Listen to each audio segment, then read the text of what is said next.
ఇవాళ నదీ సూక్తం చదువుతున్నామండి. నదీ సూక్తం, నద్య సూక్తం, లేకపోతే విశ్వామిత్ర నదీ సూక్తం అని కూడా అంటారు.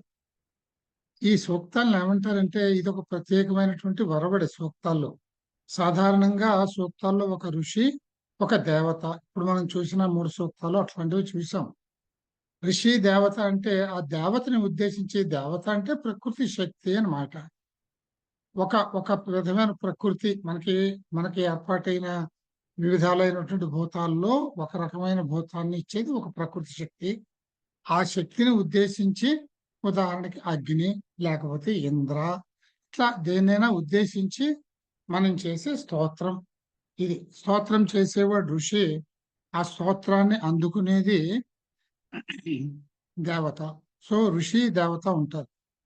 వీటిని ఏమంటారంటే ఇక్కడ నదికి ఇక్కడ ఋషి విశ్వామిత్రుడు. ఇందులో విశ్వామిత్రుడికి, నదికి, వీళ్ళిద్దరికీ జరిగేటటువంటి వాదన, వీళ్ళిద్దరి మధ్యన జరిగే ఒక సంభాషణ, వీటిని సంవాద సూక్తాలు అని అంటారు. అవి అవి స్తుతి సూక్తాలు, ఇవి సంవాద సూక్తాలు అంటారు. అంటే 2 పార్టీల మధ్య జరిగే సంవాదము అన్నమాట.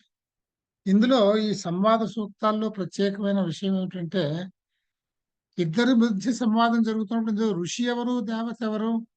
మామూలుగా అన్ని సూక్తాల్లోనూ ఋషి స్తుతిస్తూ ఉంటాడు, దేవతని తెలిసిపోతూనే ఉంటుంది మనకి.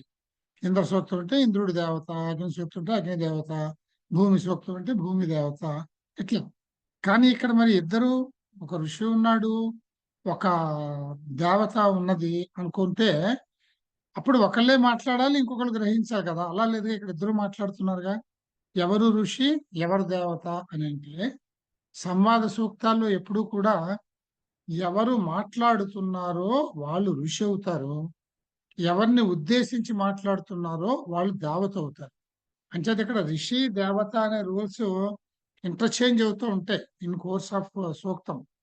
అంటే ఇప్పుడు విశ్వామిత్రుడు నదుల్ని ఉద్దేశించి మాట్లాడుతున్నాడు అనుకోండి, విశ్వామిత్రుడు ఋషి అవుతాడు, నదులు దేవత అవుతాయి. నది విశ్వామిత్రుడికి చెప్తోంది అనుకోండి, నది మాట్లాడుతుంది అనుకోండి, అప్పుడు నది ఋషి అవుతుంది, విశ్వామిత్రుడు దేవత అవుతుంది. ఇది ఈ సంవాద సూక్తాలకు ఉండేటటువంటి ఒక విశేషం అన్నమాట. ఇది ఒకటి మనం తెలుసుకోవాలి. ఇది ఋగ్వేదంలో 3వ మండలంలో 33వ సూక్తం. ఈ 3వ మండలం విశ్వామిత్రుడి మండలం. నిన్న మనం చూసాం 2వ మండలం గృత్సమధుడి మండలం. మొదటి మండలం చౌచౌ, అంత చాలా మంది ఉంటారు. మొదటి మండలం 10వ మండలం చాలా మంది ఉంటారు, 8వ మండలం కూడా. ఇంక మిగతా మండలాలు ఋషిక మండలాలు అంటాం. ఒక్కొక్క మండలానికి ఒక్కొక్క ఋషి మాత్రం ఉంటాడు. 2వ మండలానికి వృక్షమధుడు ఉన్నాడు. 3వ మండలం అలా విశ్వామిత్రుడిది. విశ్వామిత్రుడి మండలం అంటే గుర్తుపెట్టుకుని మన గాయత్రి మంత్రం విశ్వామిత్రుడు చెప్పాడు, అది కూడా ఇందులోనే ఉంటుంది అనమాట, ఇందులోనే వస్తుంది అని. అది వేరే ఉంటుంది, గాయత్రి సూక్తం వేరే ఉంటుంది కనుక. ఇందులో ఇది 3వ మండలంలో 33వ సూక్తం. ఇందులో ఋషి గాని, దేవత గాని, విశ్వామిత్రుడు, నది. ఇక్కడ నది అంటే 2 నదుల గురించి మాట్లాడతాము. ఆ నదులు ఇటు విశ్వామిత్రుడు, వీళ్ళ సంవాదం కనుక. వీళ్ళల్లో ఎవరు మాట్లాడుతున్నారో వాళ్ళు ఋషి, ఎవరైతే గ్రహిస్తున్నారో వాళ్ళు దేవత. అంచేత అందుకని ఇక్కడ చూడండి, దేవత విశ్వామిత్రుడు, నది 2 రాశాం. ఋషి విశ్వామిత్రుడు, నది 2 రాశాం. అట్లా ఇందులో 13 మంత్రాలు ఉన్నాయి. ఇది త్రిష్టుప్ ఛందస్సులో ఉంది. 12 మంత్రాలు త్రిష్టుప్ ఛందస్సులో ఉన్నాయి. ఆఖరి మంత్రం ఒకటి అనుష్ఠుప్ ఛందస్సులో ఉంది. అదో పద్ధతి, రాస్తారు అట్లా. కనుక దీని గురించి చెప్పాల్సింది ఇది. ఇంకా నదికి, విశ్వామిత్రుడికి ఏ విధంగా సంవాదం జరిగింది, వీళ్ళిద్దరికి సంవాదం జరిగే అవకాశం ఎలా వచ్చింది, ఆ సిచ్యువేషన్ ఎలా అరైజ్ అయింది అని అంటే, ఈ భూలోకవాసులందరికీ కూడా సౌకర్యం చేయడానికి ఇంద్రుడు నదుల్ని, నీళ్ళని పంపించాలి, వర్షించి నీళ్ళని పంపించాలి అని అనుకున్నాడు. అనుకున్నప్పుడు మేఘాల్లో వృత్రాసురుడు నీరు రాకుండా అడ్డుపడుతున్నాడు. అప్పుడు ఇంద్రుడు తన వజ్రాయుధంతో వృత్రాసురుణ్ణి వధించి ఆ నీటిని విడుదల చేశాడు. ఆ రకంగా మేఘాల్లో నుంచి విడుదలైనటువంటి నీళ్లు ఒక్కసారిగా పెద్ద ప్రవాహంగా బయటపడి కొండల మీద పడి కొండల మీద నుంచి భూమి మీదకి పరుగు పెట్టుతూ భూమి మీద మనకందరికీ కూడా నీటి సరఫరా చేస్తున్నాయి. మనకి నీటిని అందజేస్తున్నాయి. ఈ రకంగా ఇంద్రుడి చేత విడవబడినటువంటి నీళ్లు నదీ రూపంగా పరుగులు పెడుతున్నాయి పైనుంచి కిందకి భూమి వైపు. ఇది నదులది ప్రవర్తన.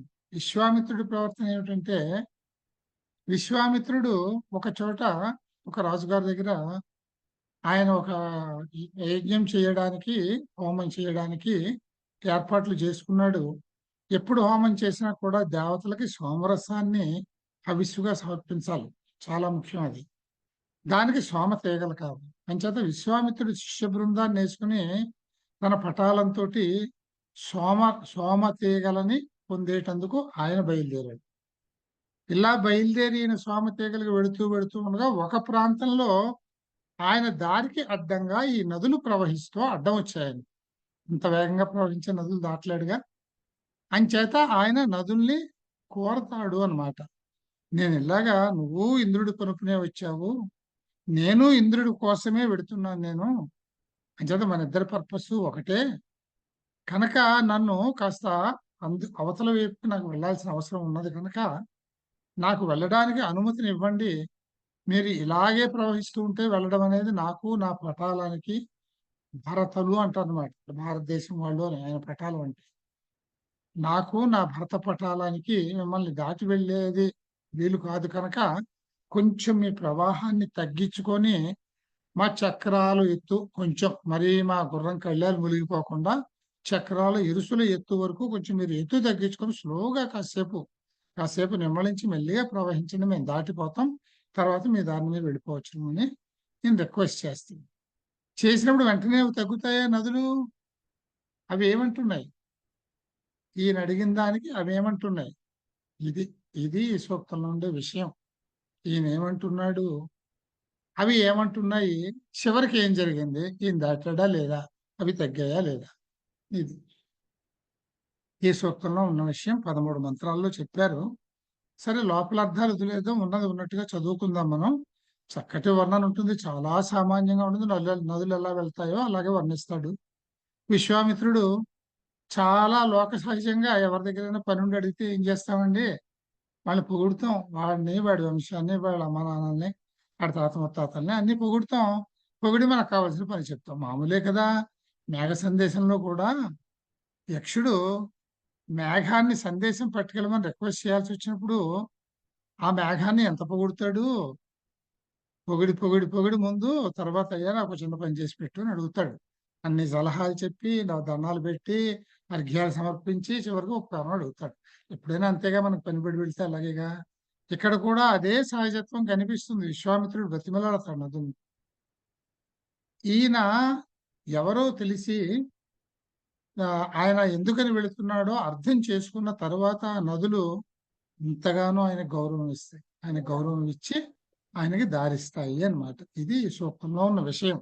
ఇది విశ్వామిత్ర నదీ సంవాద సూక్తం, లేక నద్య సూక్తం, నదీ సూక్తం ఏదైనా వచ్చింది. ఋగ్వేదంలో 3వ మండలం 33వ సూక్తం. ఋషి నది సంవాద సూక్తం. దేవత ఋషి ఇంటర్చేంజబుల్. 13 మంత్రాలు. ఇందులో మొదటి 12 మంత్రాలు త్రిశూప్లో ఉన్నాయి. ఆఖరి మంత్రం ఒకటి అనుష్ఠుప్లో ఉంది. ఇప్పుడు మొదటి మంత్రం చదువుదాం మనం. పర్వతానాముషతి ఉపస్థాదశ్వేయివ విషితే హాసమానే గావేవ శుభ్రే మాతరా రిహాణే రిపాట్ చితుద్రీ ప్రయాస జవేతే. ఇక్కడ మీకు పరిశీలన ఇంకొక మాట చెబుదాం అనుకున్నాను. మనకి మొట్టమొదటి నుంచి కూడా ఈ హిందూ అనే పేరు కూడా సింధు నది అనే దగ్గర నుంచి వచ్చింది. ఆ సింధు అనే మాటని పలకడం రాని వాళ్ళే అరబ్బులు గాని, ఇంగ్లీష్ వాళ్ళు గాని హిందూ అనే మాట పలకలేక వాళ్ళు హిందూ అన్నారు. వాళ్ళు హిందూ అనేది కేవలం ప్రాంతం నుంచి వచ్చిన పేరే గాని అది మన ధర్మానికి సంబంధించిన పేరు కానే కాదు. అది హిందూ ధర్మం కాదు. మనది సనాతన ధర్మం, లేదు భారతీయ ధర్మం. భరతుడి నుంచి వచ్చినటువంటి ధర్మం మనది. భారతీయ ధర్మం లేక సనాతన ధర్మం అంటారు. ఇవన్నీ కేవలం మనకు క్లియర్ గా చరిత్రలో కూడా హిందూ అనే పేరు ఈవెన్ పర్షియన్స్ కానీ ఇరానియన్స్ కానీ హిందూ అనే పేరు కేవలం ప్రాంతాన్ని బట్టి పిలుస్తున్నామనే ప్రతి వాళ్ళు చెప్పారు తప్ప మనం అనుకునే మతం అదే ధర్మం అన్నమాట. వాళ్ళ ధర్మాన్ని బట్టి కాదు అని ఖచ్చితంగా చెప్పారు. ఈ సింధు నదిలోకి నీళ్లు 5 ఉపనదుల ద్వారా వస్తాయి. మీకు తెలిసే ఉంటుంది, సోషల్ స్టడీస్ చిన్నప్పుడు స్కూల్లో చదివి ఉంటారు. అవి ఏమిటి? జీలం, చీనాబ్, రావి, సట్లెజ్, బియాస్. ఇవి 5. ఇవన్నీ పంజాబ్ ప్రోవిన్స్ లో ఉండేవి. ప్రస్తుతం ఇవన్నీ పాకిస్తాన్ లో వెళ్ళిపోయాయి. చీలం, చీనాబ్, రావి, సట్లెజ్, బియాస్. వీటి ద్వారా ఉపనదులు, ఇవన్నీ ఉపనదులు అన్నమాట. సింధు నదికి ఉపనదులు అంటే ఇవన్నీ కూడా కొండల మీద పడిన క్యాచ్మెంట్ ద్వారా, స్ట్రీముల ద్వారా చిన్న చిన్న నదులయ్యి ఈ నదులన్నీ కలిసి ఒక పెద్ద సింధు నదిగా అవి రూపుదాల్చాయి. ఏ నదైనా సముద్రానికి వెళ్లాల్సిందే కదా. నదీనాం సాగరోగతి. అందుకని ఈ సింధు నది కూడా సముద్రం వైపు సాగిపోతూ ఉంటుంది. దారిలో దీనికి అనేక ఉపనదులు కలుస్తాయి. ఈ 5 ఉపనదులు అంటే మనం ఇప్పుడు చెప్పుకున్నాం. హిస్టారిక్ నది సింధు నది. హిస్టరీ దీని దగ్గర హరప్ప, మొహంజోదారో అన్ని దీని చుట్టుపక్కలే ప్రారంభమయ్యాయి. మనకి హిస్టరీ తెలిసినా, శాసనాలు దొరికినా, మన మన సంస్కృతి ఇది అని తెలిసినా సింధు నది దగ్గర నుంచే ప్రారంభమైంది. సింధులోయ నాగరికత అని అంటాం. సింధు సివిలైజేషన్ అని అంటాం. అందుకని ఇక్కడ ఈ చూడండి, మొట్టమొదలు వచ్చిన నీరు కూడా సింధు నదిలోకే వచ్చినట్లు. ఇప్పుడు అక్కడ ఇంద్రుడు విడుదల చేసి నీరు వచ్చి సింధు నది అవుతుందన్నమాట. అది ఆ వచ్చే ఉపనదుల్లో 2 సట్లెజ్, బియాస్ అని ఇప్పుడున్న పేర్లవి. ఈ కాలంలో, ఈ పురాణ కాలంలో వాటికి ఉండే పేరేంటంటే సట్లెజ్ అనే దాన్ని శుతుద్రి అనేవారు. శుతుద్రి అప్పటి పేరు. నోరు తిరగదుగా, అందుకని సట్లెజ్ చేసేదాన్ని. శుతుద్రి అనేది ఒక నది. ఇంకొకటి విపాట్. విపాట్ అంటే ఆ బియాస్ అన్నమాట. అది అంటే బియాస్ అంటే బియాస్నే భావాలకి అభేదం కనుక వ్యాస నది అని కూడా అంటారు. వ్యాస్ అని కూడా అంటారు దాన్ని. బియాస్, సట్లెజ్, బియాస్. శుతుద్రి, విపాట్. ఇవి 2 నదులు అన్నమాట. ఈ 2 నదులు ఇప్పుడు విశ్వామిత్రుడికి అడ్డొచ్చినటువంటివి. ఈ 2 నదులు, ఈ 2 నదులు దగ్గరగా కలిసి, 2 వేరువేరుగా వచ్చినా 2 దగ్గరగా ప్యారలల్ గా పరుగులు తీస్తూ ఉంటాయి అన్నమాట. ప్రవహిస్తూ ఉంటాయి ఈ నదులు. అది వీటి భూగోళం. వీటి వీటి దీని భూగోళానికి సంబంధించి, వీటి ప్రయాణానికి సంబంధించి, వీటి గమనానికి సంబంధించినది ఇది విషయం. ఇప్పుడు చూడండి, ఇందులో దీన్ని పద విభజన చేసుకుంటే పర్వతానాం ఉషతి ఉపస్థాదశ్వే అంటే ఉపస్థాత్ అశ్వే ఇవ విషితే హాసమానే గావేవ. గావేవ అంటే గావ ఇవ. శుభ్రే మాతరా రిహాణే విపాట్ శుతుద్రి. అది సంధి వస్తే విపాట్ శుతుద్రి అని అయింది అంతే. విపాట్ శుతుద్రి పయస. పయహ అంటే నీళ్లు, పాలు కూడానండి. పయస జవేతే. ఇది నేను పద విభజన అర్థానికి వస్తే ఇక్కడ పర్వతానాం అనేది ఉపసర్గ. ఇది దేనికి వస్తుందో చూద్దాం. బహుశా జవేతే ఇది కదా మెయిన్ వర్బ్ ఇందులో. జవేతే అంటే పరుగులు పెట్టడం, గత్యర్థక ధాతువు.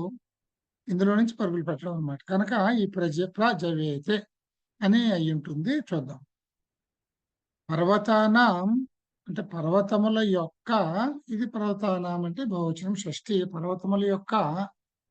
పర్వతముల ఉపస్థాత్. ఉపస్థాత్ అంటే ఏమిటి? ఇక్కడ అన్ని కూడా కొంత మనం అర్థం చేసుకోవాలి. ఇందులో అసలు పొయట్రీలోనే మొత్తం టెక్స్ట్ అంతా ఉండదు. చెప్పేదాన్ని బట్టి, సందర్భాన్ని బట్టి అర్థం చేసుకుంటాం. ఇంకా ఇది వేదాల దగ్గరికి వచ్చేటప్పటికి చాలా బ్రీఫ్ గా ఉంటాయి. దీనికి ప్రతిదానికి, అందుకనే వీటికి మనకు భాష్యాలు అవసరపడ్డాయి. ఈ భాష్యాలు, ప్రకరణ గ్రంథాలు అందుకనే వచ్చాయి మనకి అర్థం చేయడానికి. ఇప్పుడు ఇక్కడ ఉపస్థాత్ అనేది ఉపష్ఠాధాతువు అంటే స్థిరపడడం. అంటే సమీపంలో స్థిరపడటం. ఇప్పుడు ఇక్కడ పర్వతాల వైపు నుంచి, పర్వతాల నుంచి ఏమొస్తున్నాయి? నదులు.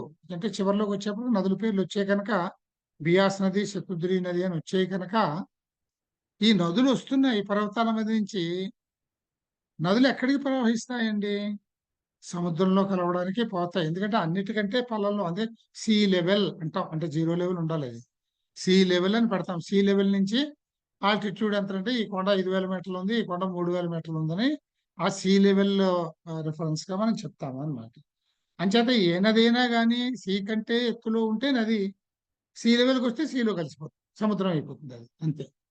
చేత ఇక్కడ ఉపస్థాత్ అంటే ఉప అంటే సమీపం. దేనికి సమీపం? సముద్రానికి సమీపం. స్థాత్, స్థాప్యతి అంటే ష్ఠా ధాతువు, స్థిరపడడానికి అంటే సముద్రంలో కలవడానికి అని అర్థం అనమాట. చేత పర్వతానాం, పర్వతముల పైనుంచి ఉపస్థాత్, సముద్రమందు కలవాలని పరుగులు పెడుతూ ఉన్న అశ్వే ఇవ విషితే. ఇక్కడ ఇక్కడ విషితే అంటే విడుదల చేయడం, బంధనాల్ని తీయడము అనమాట. మీరు స్టేబుల్స్ చూసుండొచ్చును. అంటే హార్స్ రేస్ కోర్స్కి ఎప్పుడైనా పెడితే మీరు గమనిస్తారు అది. లేదు, మనం మన దగ్గర ఎక్కువగా చూడం కానీ అమెరికా అది మీరు వెళ్తూనే ఉంటారు కనుక మీరు ఏవో స్టేబుల్స్కి వెళ్ళే ఉంటారు కదా అశ్వశాలలకి. అక్కడ ఎందుకంటే సరదాగా సొంతంగా అందరికీ గుర్రాలు కూడా ఉంటాయి, చాలా మందికి కాసేపు హార్స్ రైడింగ్ చేసుకుంటారు వాళ్ళు. పైగా హార్స్ రైడింగ్ గేమ్స్ అన్నీ ఆడతారు కదా వాళ్ళు. చాలా చాలా ఒలింపిక్ ఈవెంట్స్ కూడా ఉన్నాయి అందులో. ఈక్వెస్ట్రియన్ అవి ఉంటాయి కదా. అంటే అక్కడ గుర్రాలు చాలా కామన్ గా కనపడతాయి మనకి, ఇక్కడ ఎక్కువ కనపడవు మనకి, ఎందుకంటే అది ధనవంతుల క్రీడలు అవన్నీ, డబ్బు ఉండాలి దాన్ని బాగా. వాటిని పోషించడమే కష్టం. ఒక గుర్రమే కోట్ల రూపాయల కాస్ట్ ఉంటాయి. ఇది ముఖ్యంగా రేస్ కోర్సులో చూడండి, గుర్రాలు స్టేబుల్స్ లో ఎలా ఉంటాయంటే ఒక్కొక్క దానికి ఒక్కొక్క ఛాంబర్ ఉంటాయి. అన్ని గుర్రాలు మీకు తెలిసిగా నేల మీద పడుకో, నుంచునే ఉంటాయి, నుంచునే పడుకుంటాయి, నుంచునే ఉంటాయి. అవి కూర్చోవడం అనేది గుర్రం సాధారణంగా జరగదు. ఆవులును గేదెలు ఇవి కూర్చుంటే కానీ గుర్రాలు కూర్చో, నిలబడే ఉంటాయి ఎప్పుడు. గాడిదలు కూడా అదే జాతి. చేత ఈ గుర్రాల్ని ఒక్కొక్క ఛాంబర్ లో ఉండి వీటికి ముందు ఒక ఫాలింగ్ గ్రిల్డ్ షట్టర్ ఉంటుంది. మీరు రేస్ కోర్స్ ఎందుకన్నానంటే అక్కడ చూస్తాం ఇది.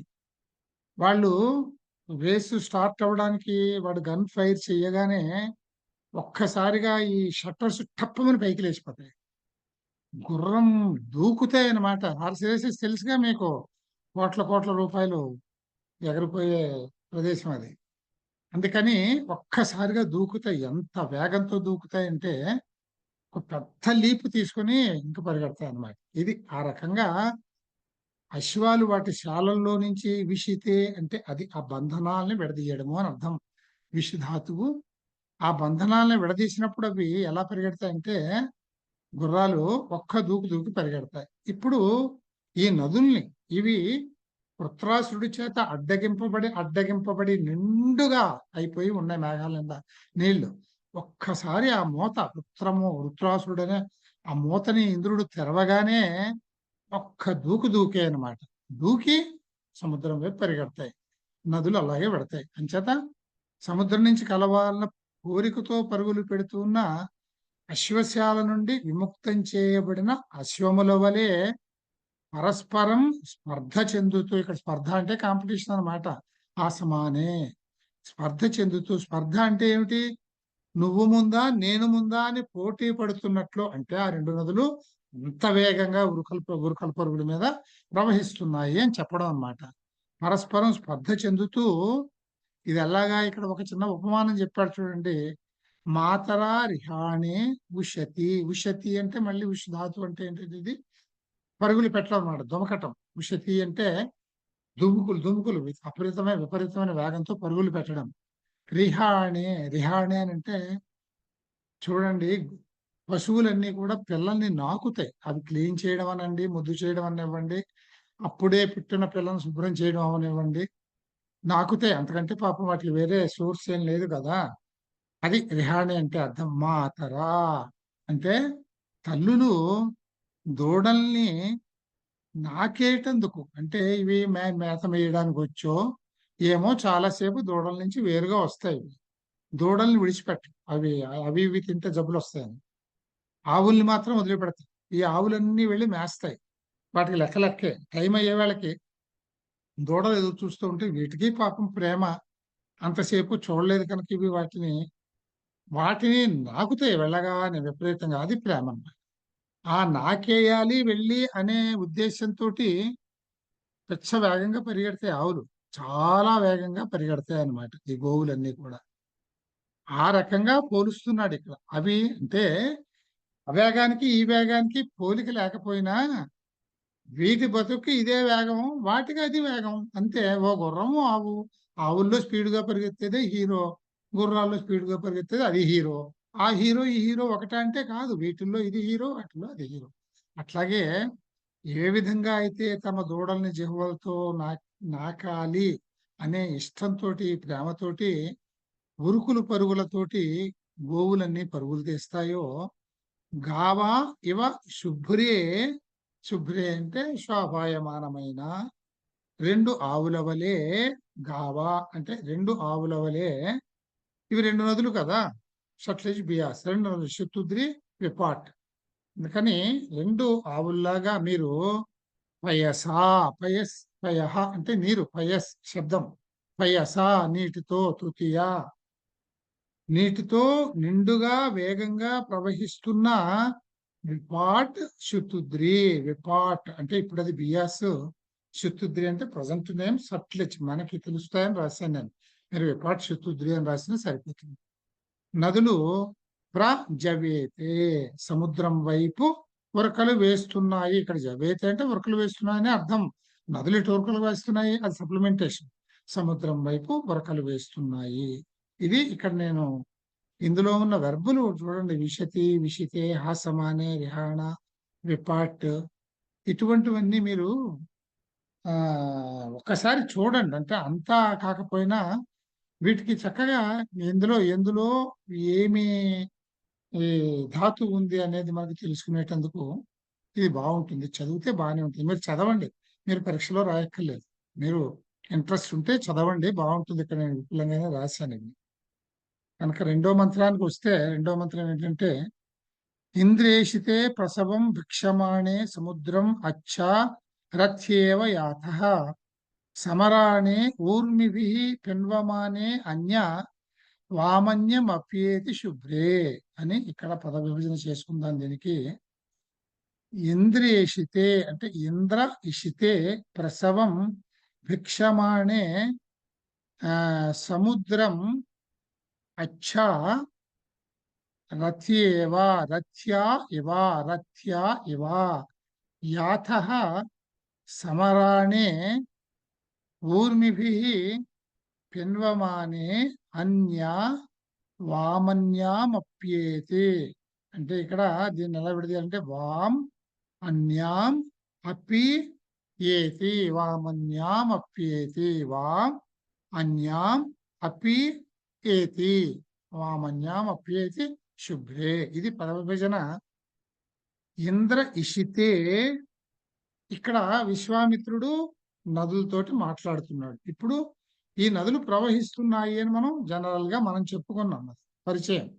ఈ నదులు ఈ విధంగా ఇంద్రుడి చేత విడుదల చేయబడినటువంటి నదులు అక్కడ చెప్పిన పోలికల ప్రకారంగా సహజంగా సముద్రంలో కలవడానికి విపరీతమైన వేగంతో పోటీ పడుతూ 2 నదులు పరుగులు తీస్తున్నాయి. ఇప్పుడు విశ్వామిత్రుడు అక్కడికి చేరుకున్నాడు. ఆయనకి అవి అడ్డం వచ్చాయి. ఆయన క్రాస్ చేయాలి వాటిని. అందుకని ఇక్కడ విశ్వామిత్రుడు వెంటనే నదులతోటి మాట్లాడుతున్నాడు.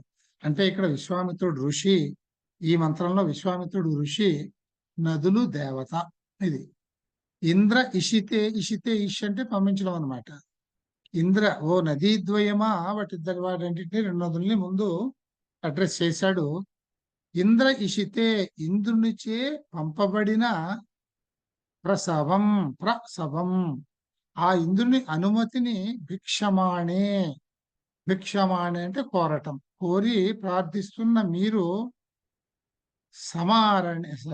సమారాణి ఇద్దరు పరస్పరం కలిసి ఒక్కటిగా ఊర్మిభి, ఊర్మి అంటే కరటం అండి, ఊర్మిభి తరంగములతో, తృతీయ బహువచనం, మీ కెరటాలతోటి పెన్వమానే, పెన్వమానే అంటే నీళ్లు చిమ్ముతాయి చూడండి.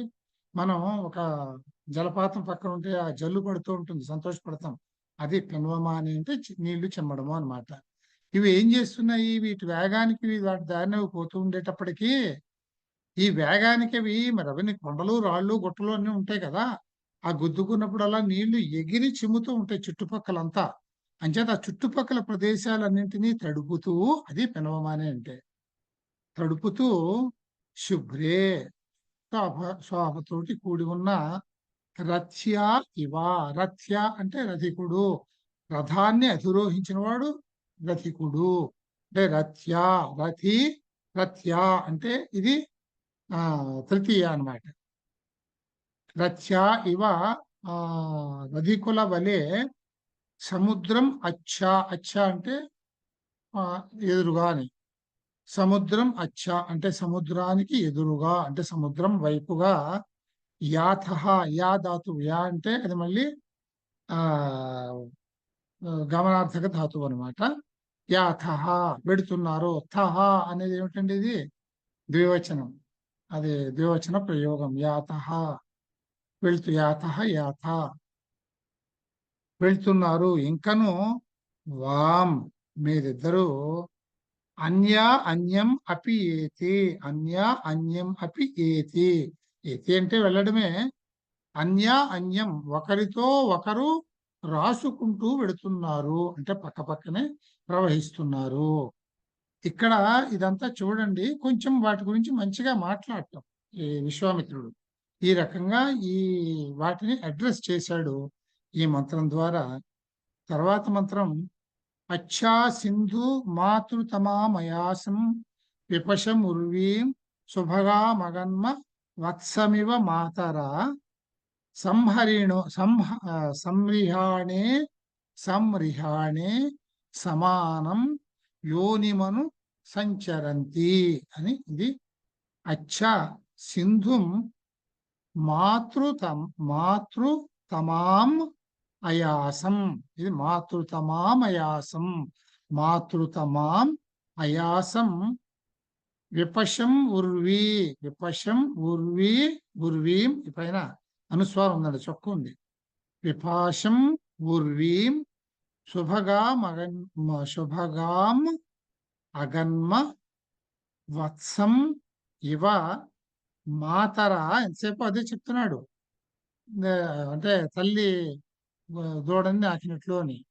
మాతర సంరిహాణే సమానం యోనిం అనుసంచరంతి, అనుసంచరంతి, అనుసంచరంతి. ఈ విధంగా పద విభజన చేసుకున్న తర్వాత మాతృతమాం, తమపు ప్రత్యయం మాతృ తల్లి, మాతృతమము శ్రేష్టమైనటువంటి తల్లి, తల్లుల యందు శ్రేష్ఠురాలు అని.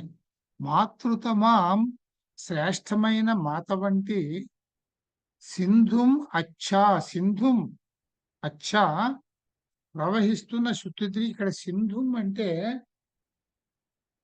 అచ్చ అన్ని అభిముఖంగా. ఇక్కడ సింధుం అని ఎందుకు అన్నాడు అని అంటే, సింధు నదికి ఇది ఉపనది అయితే సింధు అనే శబ్దానికి నది అనే అర్థం కూడా ఉంది. సింధు అంటే ప్రత్యేకంగా ప్రాపరం సింధు నది ఉంది. ఏ నదినైనా సింధువు అంటారు. సింధువు అంటే ప్రవహించేది అని అర్థం, నది అని. అలాగే సింధు అంటే సముద్రం అని కూడా అర్థం ఉంది. ఇక్కడ ఈయన నదిని అడ్రస్ చేస్తున్నాడు కనుక ప్రవహిస్తున్న శతుద్రి అచ్చా, అచ్చా అంటే నీ ఎదురుగా అయాసం నేను వచ్చి ఉన్నాను అని విశ్వామిత్రుడు చెప్తున్నాడు. విశ్వామిత్రుడనైన నేను వచ్చి ఉన్నాను అంటే ఇప్పుడు తన గురించి తను చెప్తున్నాడు. నదుల గురించి ముందు అవి ఎలా ప్రవహిస్తున్నాయో చెప్పాడు, రెండు మంచి మాటలు చెప్పిన తర్వాత నేను మీ ముందుకు దగ్గర వచ్చి చేరుకున్నాను. ఉర్వీం శుభగాం విపాశం, ఉర్వీం శుభాగం విశాలమైన ఉర్వి అంటే భూమి, భూమి అంటే విశాలమైనది. పృథ్వీ ప్రథనాత్ అంటే విశాలమైన అనే అర్థంలోనే వస్తాయి ఈ మాటలన్నింటికి అర్థాలు. అంచేత విశాలమైన శుభగాం సౌభాగ్యవతి అయిన. ఎప్పుడు నదిని స్త్రీతో పోలుస్తాం, నదిని స్త్రీతోనే పోలుస్తాం. నదీ శబ్దం కూడా అందుకనే సంస్కృతంలో స్త్రీలింగ శబ్దం అది నది. అందుకని ఉర్వీం విశాలమైన సౌభాగ్యవతి అయిన విపాష నది. ఇక్కడ పైన ఏమన్నాడు? శ్రేష్టమైన మాత వంటి శుతుద్రి. ఇక్కడ శుతుద్రి నదిని ఈ రకంగా మెచ్చుకున్నాడు. ఇక్కడ విశాలమైన సౌభాగ్యవతి అయిన విపాష నది. సౌభాగ్యవతి అంటే ఏమిటి? అందరికీ భాగ్య విధాత, అందరికీ భాగ్యాన్ని చేకూర్చేదానివి, నీరే భాగ్యం. విపాష నది నిన్ను అగన్మా నేను చేరుకున్నాను. మాతరా తల్లులైన రెండు ధేనువులు, మాతరా తల్లులు అంటే ఇక్కడ పోలిక గోవులతో చేస్తున్నాడు కనుక తల్లులైన 2 గోవులు వత్సం, వత్సం అంటే వాటి బిడ్డ. దూడని వాటి వత్సని, వత్స అంటే దూడ అనే అర్థం ఉంది. వత్సని సంరిహాణి ఇవా, సంరిహాణే పైనొచ్చిన మాటే. చక్కగా తొందరగా నాలుకతోటి వాటిని స్పృశించాలి, వాటిని తడమాలి అని ఆ ఉత్సాహంతో పరిగెడుతున్నట్లుగా సమానం యోనిం. యోని అంటే ఇవి కలిసేవన్నమాట. రెండవు అంటాం మనం. అంటే ఈ 2 కలిసే స్థానము అన్నమాట. సమానం యోనిం. ఈ రెండింటికి కలిసే స్థానం ఏంటండి? ఒకటే. ఎన్నైనా ఈ రెండే కాదు, ఎన్నైనా నదులన్నిటికీ కలిసే స్థానం సముద్రమే. అక్కడ పెడితే అన్నీ ఒకటే. అందుకని ఒకే స్థానానికి అనగా సముద్రం వైపునకు అనుసంచరంతి. మీరు ఒకళ్ళనొకళ్ళు అనుసరించుకుంటూ కలుసుకుని పెడుతున్నారు అని ఈ రెండింటిని 2 మంచి మాటలు చెప్తూ తనని తను ఎవరో పరిచయం చేసుకున్నాడు ఇక్కడ విశ్వామిత్రుడు. ఇప్పుడు నదులకు ఒక డౌట్ వస్తుంది. ఈయన ఈ పెద్దాయన మన్నెందుకు పొగుడుతున్నాడు? ఈయనకి అవసరం ఏంటి? ఆయన పని ఆయన చూసుకోపోక అని అనుకుంటే అవి సహజంగా అంతే కదా! ఈయనకి మనల్ని పొగడాల్సిన అవసరం వచ్చింది. పెద్దవాడిలో ఉన్నాడు, మహర్షిలాగా ఉన్నాడు. ఈయన మన్ని పొగుడుతున్నాడు ఎందుకా అనుకుంటాయి. అనుకుని అవి విశ్వామిత్రుడితో పలుకుతున్నాయి. అంటే ఈ మంత్రానికి వచ్చేటప్పటికి నదులేమో ఋషులైపోయాయి. విశ్వామిత్రుడు దేవత అయిపోయాడు. అంచేత విశ్వామిత్రుడితో ఇప్పుడు పలుకుతున్నాయి. ఏమని? ఏనావయం పయసా పిన్వమాన అను యోనిం దేవకృతం చరంతి న వర్తతే ప్రసవ సర్గదక్త కిమ్యుర్విప్రో నద్యో జోహవీతి అనేది ఈ మంత్రం. దీన్ని విడదీస్తే ఏనా వయం వయసా పిన్వమాన అను యాజ్ ఇట్ ఈజే ఉంటాయండి ఇవి. యోనిం దేవకృతం చరంతి నా వర్తవే ప్రసవ సర్గతక్త కిమ్యుర్ విప్ర. ఇక్కడ ఒక్క చోట ఒక్క మాట విడదీయాల్సి వచ్చింది. కిమ్యుహు విప్రహ, విప్రో విప్రహ, కిమ్యుర్విప్రో ఆ రకారం విసర్గ. కిమ్యుహు విప్రహ నద్యో, నద్యో అంటే ఓకారం నద్యః జోహవీతి, జోహవీతి అని ఈ దీనికి పద విభజన చేసుకున్న తర్వాత ఇక్కడ ఏనా పయస, ఈ నీటితో, ఏనా పయస అంటే ఏ నీటితో అయితే అని అన్నమాట. ఏనా పయస ఈ నీటితో పిన్వమానాహ సంతోషపరుస్తూ, అంటే నీటిని చిమ్ముతూ, నీటిని చిమ్మితే సంతోషం ఇస్తుంది. సంతోషపరుస్తూ దేవకృతం అంటే ఈ నీటితో సంతోషపరుస్తున్నారు అన్ని నదులు చెప్తున్నాయి ఇవి. అంటే మేము సంతోషపరుస్తున్నాం మా నీటితోటి. ఎందుకు? దేవకృతం ఇంద్రునిచే చేయబడి అంటే ఇంద్రుడే మమ్మల్ని విడుదల చేసి పంపించాడు. ఎందుకు పంపించాడు? కిందకి వెళ్ళి దారిలో అంతా కూడా నీరుని సమృద్ధిగా భూమంతా తడుపుతూ అందరికీ సంతోషాన్ని కలిగించండి అని మమ్మల్ని పంపించాడు. ఆ విధంగా ఇంద్రుని చేత దేవకృతం, ఆ విధంగా ఇంద్రుని చేత మేము ఆదేశింపబడ్డాం. ఆ ఇంద్రదేవత చేత మేము ఆదేశింపబడ్డాం. ఆదేశింపబడి యోనిం అను, యోని అంటే స్థానము, అంటే సముద్రము. అంచేత మేము ఆ సముద్రంలో కలవాలని చెప్పేసి వయం మేము, మేము అని అంటే ఇక్కడ మేము అంటాం కదా, కొంచెం అహంకారం అన్నమాట. బహువచనం, పూజార్థం సొంతంగా. మేము చరంతీహి ముందుకు పోతున్నాము, మేము పరుగులు పెడుతున్నాము, సాగుతున్నాము. సర్గ తక్త ఏదో మా దారిని మేము వెళ్ళిపోతున్నాం కదా, మా గమనంలో మేము ఏకాగ్రతతో మేము వెళ్ళిపోతూ ఉండుండగా ప్రవృత్తమైన అంటే మా మా ప్రవృత్తి మా గమనమే, మా గమనంలో మేము ప్రవృత్తమై ఉండగా, మా దారిని మేము పోతూ ఉండగా నవర్తవే నివారింప తగనిది, నివారించకూడదు, మీరు మమ్మల్ని ఆగమని అడగకూడదు అని ముందే కలిగి బంధాలు వేయడము అంటాం దీన్నే. వాళ్ళకి అర్థమవుతాం. లేకపోతే ఈ పెద్ద అయినా వాళ్ళని ఎందుకు పొగడాలి, పొగుడుతున్నాడు మీరు తప్పకుండా నేను వెళ్తానని చెప్తాను అర్థం చేసుకుని ముందర కాళ్ళకి బంధం వేసేసాయి. అంచేత మేము ఈ విధంగా మేము ముందుకు సాగిపోతూ ఉన్నాం. మేము మమ్మల్ని నివారింప తగదు, మమ్మల్ని ఆపాలని అడగకూడదు నువ్వు అని వాటిలో అనుకుంటున్నాయి. కిమ్యుహు ఎందుకోసం? విప్రహ ఈ బ్రాహ్మణుడు నద్యః నదులమైన మమ్ము జోహవీతి పదే పదే ఆహ్వానిస్తున్నాడు. ఆహ్వానించడం అంటే స్తుతించడం అన్నమాట. మమ్మల్ని ఎందుకు పదే పదే ఈయన పొగుడుతున్నాడు ఈ పెద్దాయన, ఈ మునిగారు అని అవి అనుకున్నాయి. అలా అనుకోబట్టే అవి ముందరకాళ్ళకి బంధం వేశాయి. మేము ఇంద్రుడి అనుజ్ఞ మేరకి మేము విడుదల కాబడి మేము పరుగులు తీస్తున్నాము దారిలో అంతటినీ సంతోషపెడుతూ భూమాతని, చుట్టుపక్కల ఉండేవాళ్ళని అందరినీ, భూ భూచరాలన్నిటిని, భూతాల్ని సంతోషపెడుతూ మేము పరుగులు తీస్తున్నాము. ఇది మా ప్రయత్నం. ఆ ఇంద్రుడి ఆజ్ఞని పరిపాలించడానికి. ఇలా చేస్తున్న మా ప్రయత్నాన్ని నువ్వు నివారింపడం తగదు స్వామి అని చెప్పాయి అన్నమాట. వాటిలో అనుకున్నాయి, ఎందుకో ఈ బ్రాహ్మణుడు మన ఎంతగా పొగుడుతున్నాడు అని. అందుకని ఇలా చెప్పాయి. ఇప్పుడు ఇప్పుడు మళ్ళీ ఈ మంత్రంలో విశ్వామిత్రుడు వాటికి సమాధానం చెప్తున్నాడు.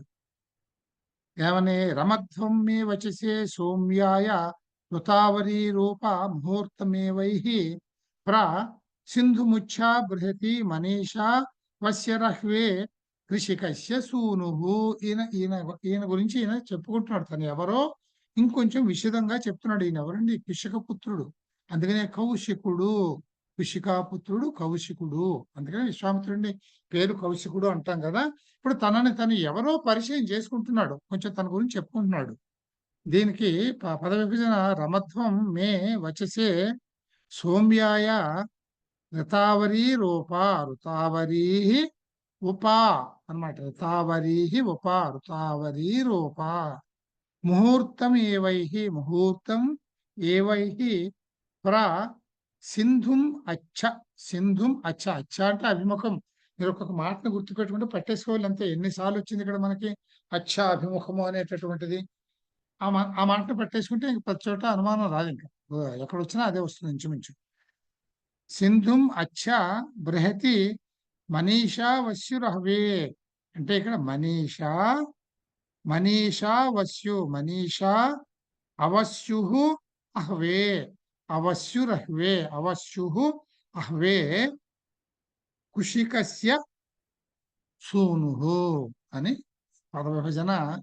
ఇక్కడ ఏం చెప్తా? రితావరీః, నీటితో నిండిన ఓ నదీద్వయమా. రితావరీః, ఈ రీహి అనేది ద్వివచన ప్రయోగం. ఇది నీటితో నిండిన ఓ నదీద్వయమా, మీరు మే విశ్వామిత్రుడైన నా నా యొక్క అన్నమాట. మే అనేది ఇది కూడా అంతే.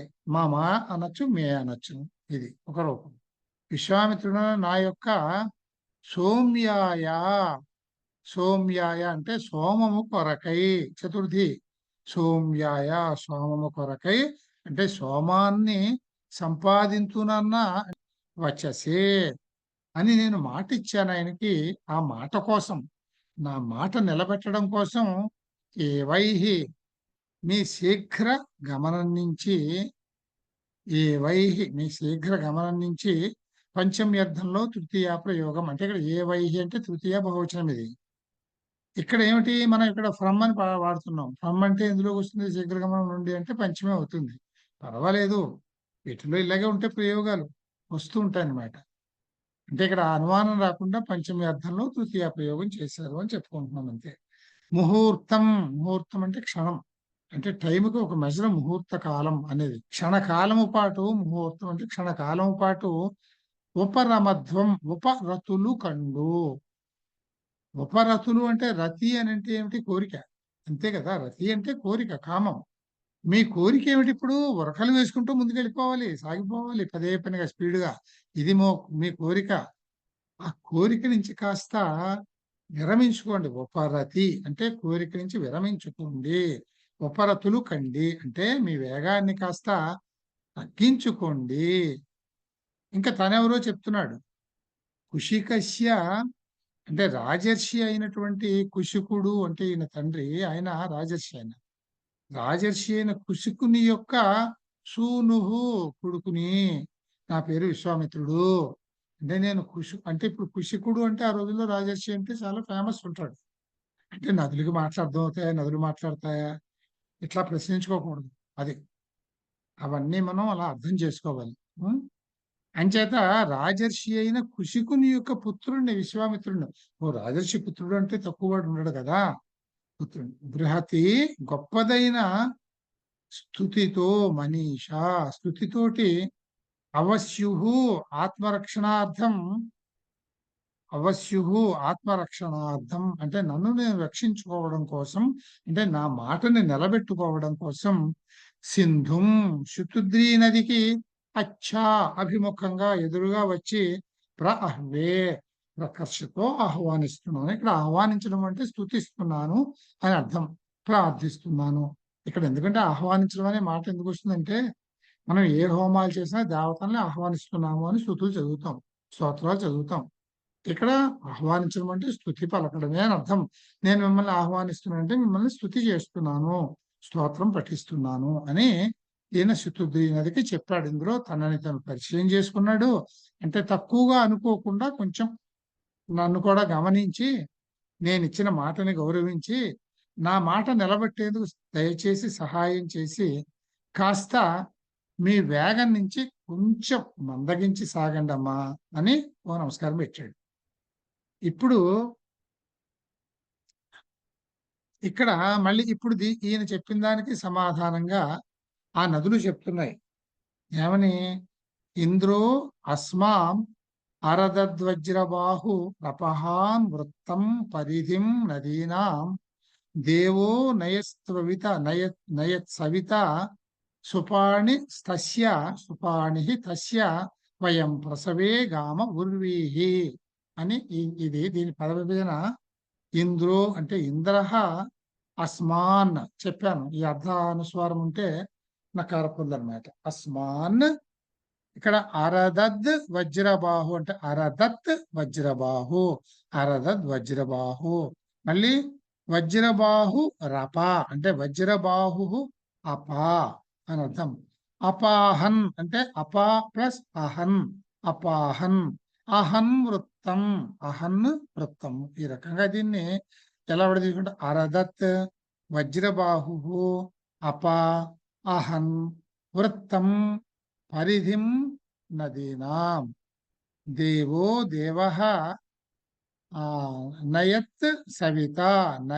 నయత్ సవిత అంటే ఇక్కడ అవగ్రహం ఉంది కనుక ఆ పెట్టుకుంటే ఆ నయత్ అంటే నయతి అనే లట్లకారానికి ఇది లంగ్లకారం, అంటే సింపుల్ పాస్ట్ అన్నమాట. ఆ నయత్ ఆ సవిత, సవిత అంటే నది అనే అర్థము. సవిత ప్రవాహము, సవిత. సుపాణి సుపాణిస్తస్య, సుపాణి తస్య వయం ప్రసవే యామ ఊర్వీహి. ఇది ఇక్కడ పద విభజన.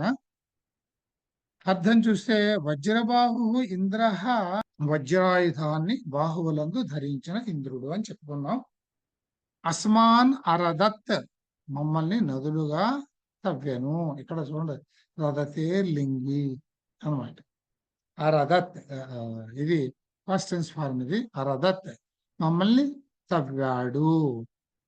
ఇక్కడ రద్దు ధాతువు, రద్దు అంటే తవ్వడం అని. మమ్మల్ని నదులుగా తవ్వాడు.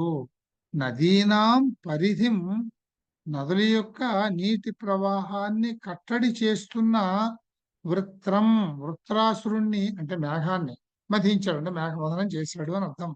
మేఘాన్ని అపహన్ వధించను, మథనం చేశాడు. సవిత సకల జగత్ ప్రేరకుడు. సవిత అంటే సూర్యుడు, సూర్యుడు. సవిత సవితృ అనేది శబ్దము. సవితృ సవిత సకల జగత్ ప్రేరకుడు అంటే సూర్యుడు. సుపాణి, సుపాణి మంచి హస్తములు కలిగిన వాడు. దేవ ఇంద్రుడు అంటే ఇక్కడ ఇంద్రుణ్ణి సూర్యుడితో పోలుస్తున్నాడు చూడండి. సకల జగత్ ప్రేరకుడు ఆయన్నే సూర్య భగవానుడిగా పోలుస్తున్నాడు అనమాట. ఇక్కడ ఇంద్రుడు అనయత్, అనయత్ నయతి అంటే ఏమిటి? నయతి అంటే తీసుకోవడం, అంతే కదా. మేఘాన్ని భేదించి నీటిని ప్రేరేపించి సముద్రం వైపు, ఇదంతా అండర్స్టూడ్, ప్రవహింపజేశాడు. అనయత్ అంటే ఆ మేఘాన్ని, వృత్రాసురుణ్ణి వధించి మేఘాన్ని మధించి నీటిని విడుదల చేసి వాటిని మీ రూపంలో సముద్రం వైపు అనయత్ తీసుకుపోతున్నాడు. ఈస్ టేకింగ్ అవే అని అర్థం అన్నమాట. తీసుకుపోతున్నాడు. తర్వాత తస్య అంతటి సమర్థుడైన ఇంద్రుడి యొక్క, ఇదంతా మనం సొంతంగా రాసుకోవడం, ఊహ అన్నమాట. తస్య అంటే ఆయన యొక్క, అంటే ఇంద్రుని యొక్క, అంతటి సమర్థుడైన ఇంద్రుని యొక్క ప్రసవే అనుజ్ఞను పొంది పూర్వీహి వయం, మేము సమృద్ధమైన నీటితోటి మేము యామహ వెళ్తున్నాము అని చెప్పి అవి నదులు విశ్వామిత్రుడికి చెప్పాయి. ఇంకా ఏం చెప్పాయి?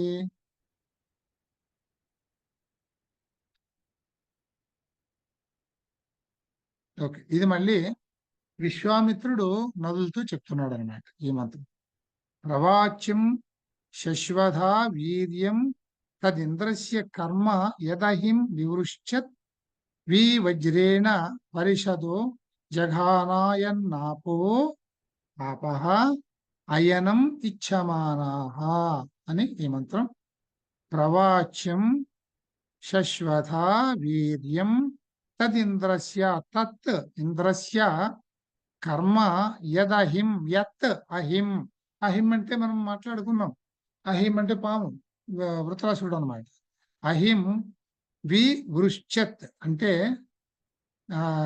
వివృశ్చత్, వివృశ్చత్ లేదు, వివృశ్చత్ వజ్రేణ పరిషదో, పరిషద జఘానాయన్నాపో అంటే జఘాన ఆయన్ ఆపహ అయనం అవగ్రహం అయనం ఇచ్చమానః. ఇప్పుడు మళ్ళీ విశ్వామిత్రుడు నదులతోటి చెప్తున్నాడు అన్నమాట. అహిం, ఇంద్రుడు మేఘాన్ని, అహిం అంటే మేఘాన్ని, అహి అంటే మేఘము, ఇంద్రుడు మేఘాన్ని వివృశ్చత్, వివృశ్చత్ అంటే నీటిని విడిచిపెట్టడానికి గాను వధించాడు. వివృశ్చత్ అని నీటిని విడిచిపెట్టడానికి వధించాడు. యత్ కర్మ, ఏ ఈ కర్మ అయితే అంటారు దీన్ని, అంటే ఈ ఛాదన రూపమైన కర్మ, తత్ ఇంద్రస్య ఆ ఇంద్రుడి యొక్క వీర్యం సామర్థ్యమని, శశ్వథ సర్వదా ఎల్లప్పుడూ కూడా, ప్రవాచ్యం ప్రకర్షతో చెప్పగలిగినది, ప్రకర్షతో చెప్పగలిగినది గొప్పగా చెప్పవలసినటువంటి విషయము.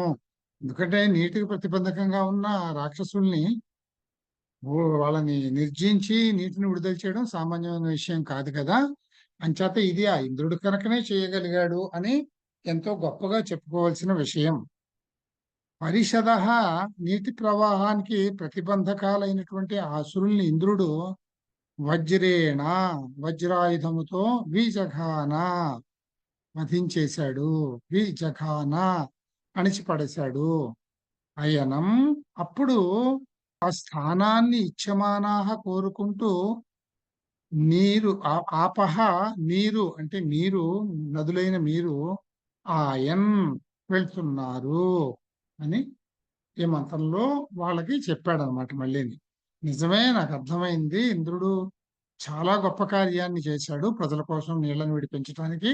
ఆ రాక్షసుల్ని నిర్జించి మిమ్మల్ని విడుదల చేశాడు, చాలా బాగుంది, అది చాలా గొప్పగా గౌరవంగా చెప్పుకోవాల్సిన విషయమే ఇది. ఆయన చెప్పిన ప్రకారమే మీరు కూడా ప్రవహిస్తున్నారు. ఏతద్వచో జరితర్మాపి మృష్ట ఆయత్తే ఘోషానుత్తరా యుగాని ఉక్తేషు కారో ప్రతినో జుషస్వ మానో నీకః పురుషత్ర నమస్తే లేదు అన్నాడు. అనగానే మళ్ళీ ఇప్పుడు నదులు విశ్వామిత్రుడితో చెప్తున్నాయన్నమాట. జరిత స్తోత్రార్హుడైన ఓ విశ్వామిత్ర, స్తోత్రార్హుడు అంటే ఈయన స్తోత్రాలు చేస్తున్నాడుగా నదులకి, ఆ చేసే అర్హత నీకున్నది, నువ్వు గొప్పవాడివి, పని మీద బయలుదేరావు, ఇంద్రుడి పని మీద, అంచేత నువ్వు మమ్మల్ని ఈ విధంగా అడగడం సమంజసమే అన్నట్లుగా అనమాట. జరిత స్తోత్రార్హుడైన ఓ విశ్వామిత్ర, తే యత్ వచః నీ ఏ మాటలైతే ఉన్నాయో, అంటే నీ ఈ వాదంగా ఉన్నటువంటి ఈ మాటల్ని, ఘోషాన్ ఘోషము, ఘోషించడం అంటే గట్టిగా చెప్పడం, గట్టిగా అరుస్తూ ఆ మాటల్ని, మా అపి మృష్టాహ విస్మరింప తగదు, ఎందుకంటే తరా యుగాని అంటే ముందు ముందు యుగాల్లో, తర్వాత తరాల్లో, తర్వాతి ఆజ్ఞకి యుగములలో అంటే ముందు ముందు రాబోయే తరాల్లో, ఉక్తేషు కారో చెప్పు మంత్రములలో కర్తవైన నీవు నహప్రతి మమ్మల్ని, నహప్రతి అంటే మా పట్ల, జుషస్వ సంవాదాత్మకమైన ఆ వాక్యములతో సేవించము. జుషస్వ అంటే హోమం చేయడమే కదా. జుహోతి జుషస్వ సంవాదాత్మకమైన ఆ వాక్యముతో మమ్మల్ని సేవించుము. నహ పురుషత్వ పురుషత్ర, నహ అంటే మా గురించి, పురుషత్ర పురుషుల యందు, ఇక్కడ పురుషులు అంటే జనము, జనాభా యందు, జనాల్లో మా నీ కహ ఉత్తర ప్రత్యుత్తర రూపమైన సంవాదాత్మకమైన వాక్యములను ఎంత మాత్రము పురుషత్వంతో ప్రగల్భించవలదు అంటుడు. మా గురించి పురుషుల యందు ఉత్తర ప్రత్యుత్తర రూపమైన సంవాదాత్మకమైన వాక్యములను ఎంత మాత్రము పురుషత్వంతో ప్రగల్భించవలదు. ప్రగల్భము అంటే ఏమిటి? గొప్పగా చెప్పుకోవడం కదా, డబ్బా డబ్బా కొట్టుకోవడం అన్నమాట. అంటే ఇప్పుడు నీకు మాకు మధ్య నడుస్తున్న సంభాషణని, క్వశ్చన్ ఆన్సర్స్ టైప్ లో ఉన్న సంభాషణని ఎంత మాత్రము కూడా అది ఒక గొప్పతనంగా నువ్వు గట్టిగా మాట్లాడకూడదు జనాల మధ్యన. నీకు నమస్కారం. ఇక్కడికి ఆపేద్దామండి. ఈ మంత్రం 9వ మంత్రం నుంచి రేపు చెప్పుకుందామే. సరేనండి. సో సరే will master. Stop here for today. Thank you. Good night. రేపు కలుద్దామండి మళ్ళీ. ధన్యవాదాలు. నమస్తే. నమస్తే.